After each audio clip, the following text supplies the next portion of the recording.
সূর্যের উত্তাপ আর বাতাসের গতিবেগ এই দুটো দূষণের মাত্রাকে অনেকটা নিয়ন্ত্রণ করে।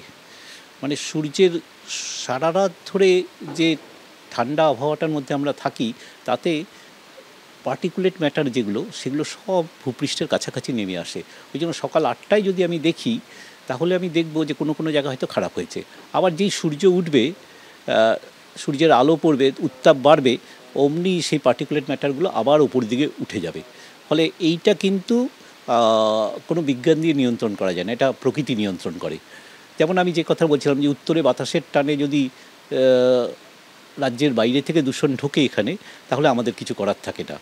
ফলে এইটা আমরা চেষ্টা করি, সেটা হচ্ছে স্থানীয়ভাবে যে দূষণের উৎসগুলো সেগুলোকে নিয়ন্ত্রণ করা। সেটা হচ্ছে কোনো জায়গায় যদি দেখি যে শব্দও বেশি, দূষণও বেশি, তাহলে বুঝতে হবে সেখানে বাজি ফাটছে।